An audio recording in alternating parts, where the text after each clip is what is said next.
대통령께 묻습니다.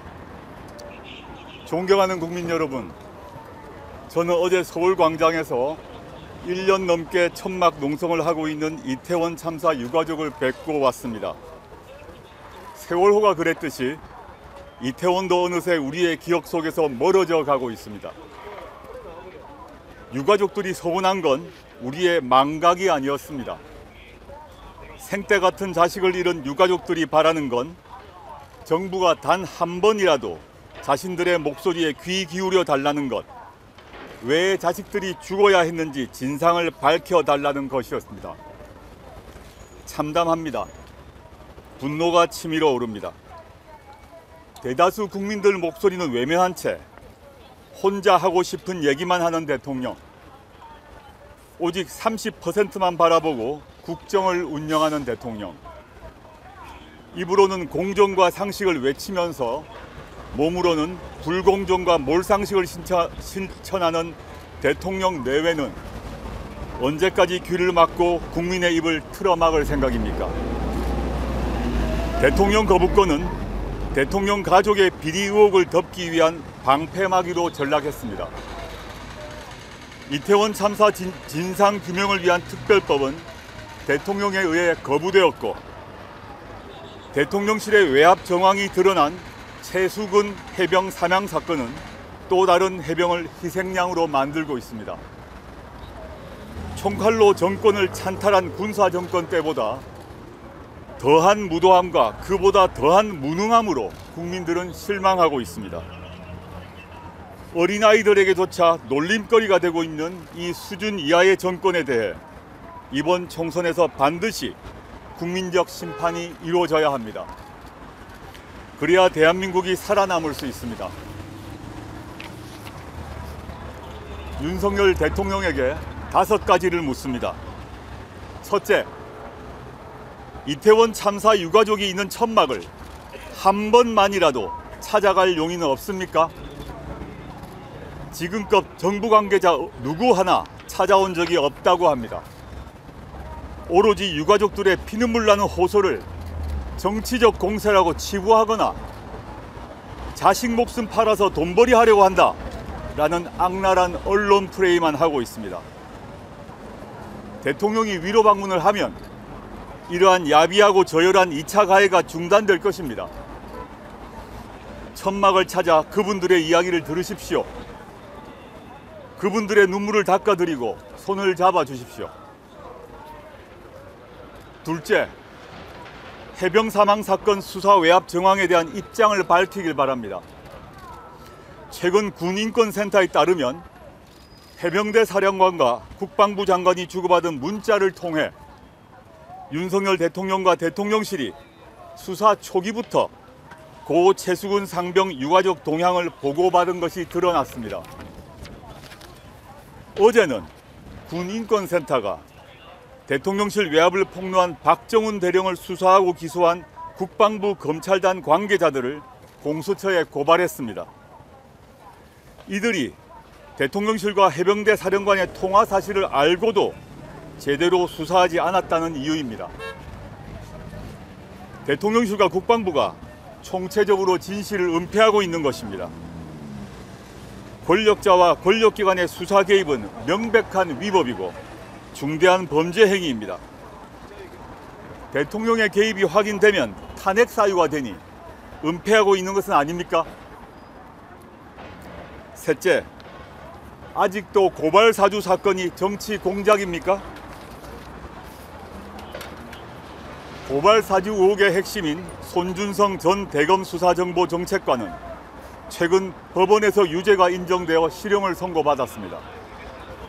이 사건은 검찰이 2020년 4월 총선을 앞두고 선거에 영향을 끼치기 위해 국민의힘 전신인 미래통합당에 고발장을 만들어주고 고발을 요청한 국기문란 사건입니다. 문제의 고발장은 윤석열 대통령과 한동훈 전 장관을 위해 만들어지었던 것임이 확인되었습니다.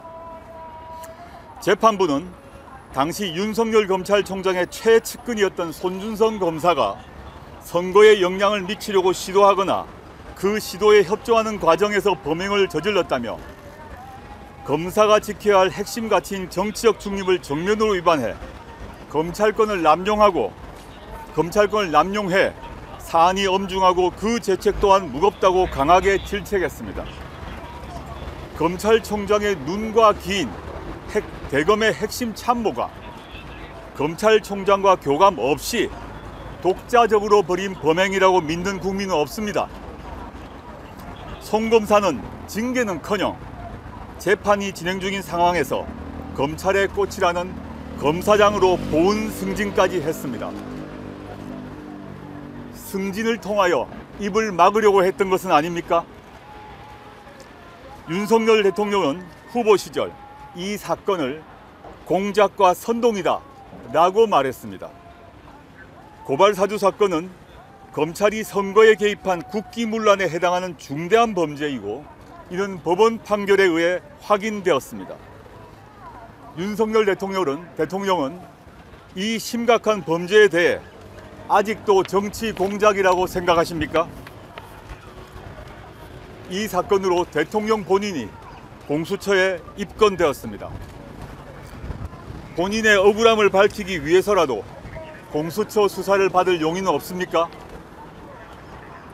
넷째, 윤석열 대통령의 부인과 처가 비리 의혹에 대한 수사를 검찰에 지시할 생각은 없습니까? 대통령 부인이 버젓이 명품백을 받는 장면이 온 국민에게 공개되었습니다.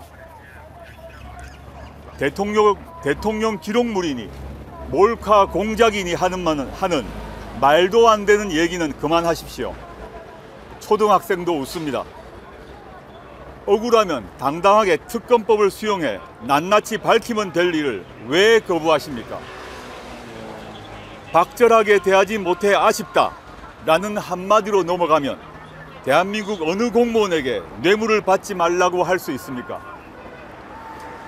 주가 조작 공범들은 모두 수사를 받고 기소돼 유죄 판결을 받았는데 딱 한 사람, 그것도 검찰 수사 보고서에 23억의 수익을 얻었다고 되어 있는 그 한 분만 소환조사조차 하지 못하는 게 정상적인 국가의 검찰이라고 생각하십니까?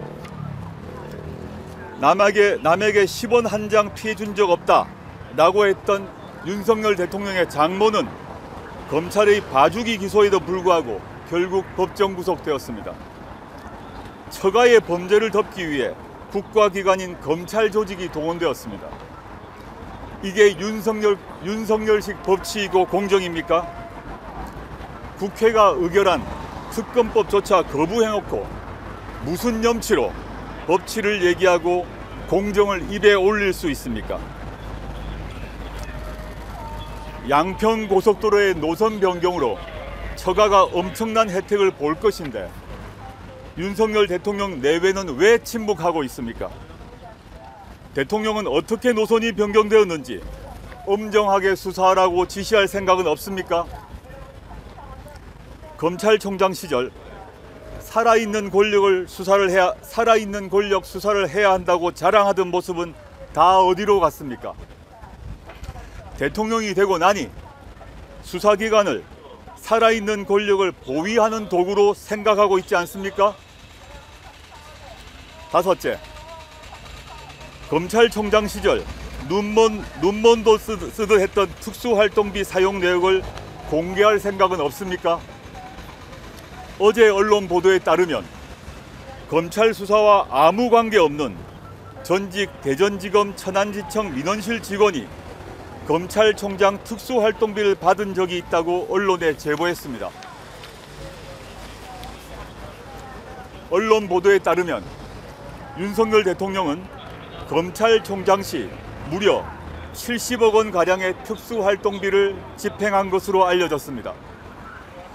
서울행정법원은 지난 1월 특활비 사용 내역과 지출 증빙 내역을 공개하라고 판결했습니다. 또 부산 방문 시 여당 의원들과 가졌던 비공개 회식 비용도 공개하라고 판결했습니다. 그러나 아직까지 검찰은 공개하지 않고 있습니다. 박근혜 대통령의 특수활동비 유용 문제로 박 대통령과 당시 국정원장들은 법의 심판을 받았습니다. 당시 수사 책임자가 다름 아닌 윤석열 대통령입니다. 박근혜 대통령 특수활동비 사용 내역을 수사했던 검찰총장 윤석열의 특활비는 왜 공개하지 않는 것입니까? 윤석열 특활비가 검찰판 하나회 카르텔을 유지한 핵심 역할을 했기 때문이 아닙니까? 존경하는 국민 여러분, 전임 문재인 정부의 검찰개혁 책임자로서 정치검사들의 준동을 막지 못한 데 대해 다시 한번 송구스럽다는 말씀을 드립니다. 저 조국 결자 해지의 심정으로 국민께 고합니다. 저와 저의 동지들은 윤석열 검찰 독재 정권에 의한 민주주의의 퇴행을 좌시하지 않겠습니다. 윤석열 정권에 의한 검찰의 사유화, 편향적이고 선택적인 검찰권 행사와 싸우겠습니다. 그리고 민생과 복지의 획기적 개선을 위해 정책을 추진하겠습니다. 제가 타버리더라도, 제가 부서지더라도, 제 등에 또 화살이 박히고 발에 족쇄가 채워지더라도 끝까지 민주공화국의 가치를 지켜내겠습니다. 감사합니다.